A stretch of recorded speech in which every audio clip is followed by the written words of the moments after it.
From Coach Bakich. Coach, whenever you're ready. Yeah, the 7 spot obviously was the difference in the game. But, you know, when I was here in 02, we lost the first game of the Super Regional in Arkansas. In 2010, the program lost the first game with Coach Leggett to Alabama. So we're still alive. And, you know, too many free passes today. And outside of the 1 inning, it was, you know, not a bad game. And we got a lot of good players on that field. And, you know, we just we had the bad inning. Too many free passes in that inning. Caglianone's home run was huge. Could have intentionally walked him, but that wasn't really the opportunity to intentionally walk him. First and third, no outs. You don't intentionally walk there. You know, he did what great players do. He got a big hit. But it was a 1-run game, 5-4, 3 runs scored, and then the dagger was we allowed 4 more runs to score.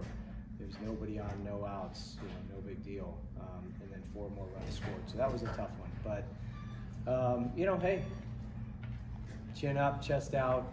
We're still alive, and we'll do everything in our power to even this thing up tomorrow. All right, let's begin in the front, and then we'll come over here for question number 2. Coach Trevor Groves, CUTigers.com. I guess that there's a silver lining. The job by McGovern, he made the 1 mistake in the 9th, but really pitched a heck of a game for a freshman especially, and allowed you to save your bullpen, Gordon, etc. Sure. Yeah. No. Gov's a sophomore now. He's, you know, school's out. So, but yeah, he's been pitching very well. We've expanded his role, and you know, he was up over 60 pitches today. I think that's might be the most he's pitched all year. But yeah, he looked good, and it's just an uncomfortable at bat when he's in there, just because it's the ability to throw 3 pitches for strikes, and you know, where most the stuff everyone's facing is mid-90s. You know, for him to be able to downshift and land multiple off-speed pitches, he's just crafty, and he's good, and he's got a slow heartbeat. So yeah, he did a great job of holding them down a little bit at the end, but they had a pretty good one there themselves. Neely is their best bullpen arm, and he showed why, and you know, was really spotting the fastball and the slider. You know, he did a nice job and held us down a bit. All right, let's go over here for question number 2. Will Banner with the Clemson Insider. Alden, just wanted to ask you what's the mood like in the clubhouse, and you know, what's the message for tomorrow?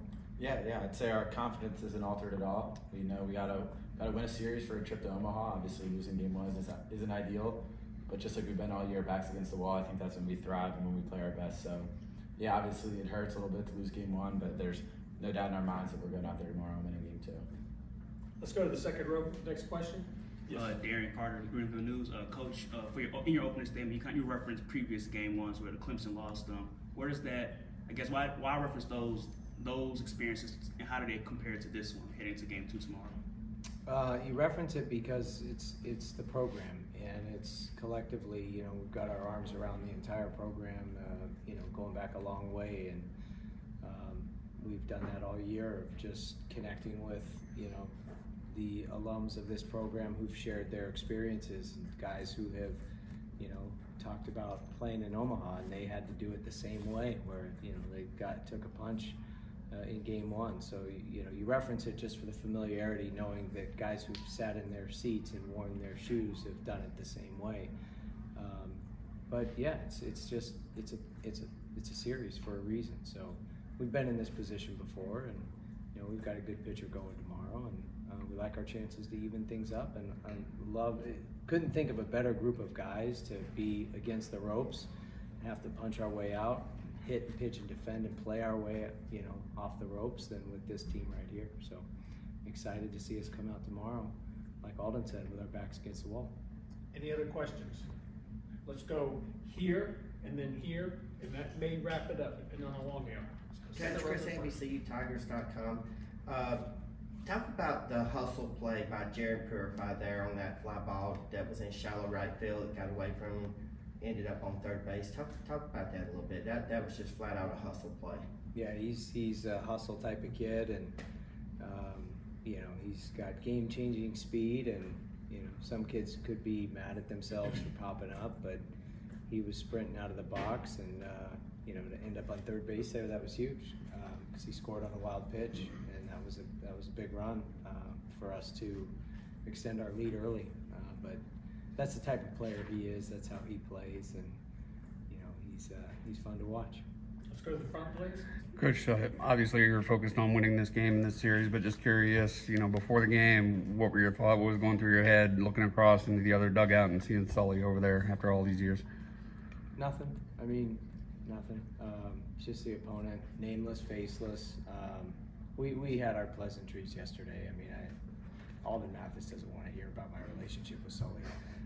Neither do with any of the other players. So, they're just the team that's in our way, and we'll just do a good job of getting back to the middle tomorrow. They're bummed out today because had a tough inning and it ended up being the difference in the game. But I have no doubt that these guys will get back to the middle tomorrow and do everything in their power to even this thing up. All right, we got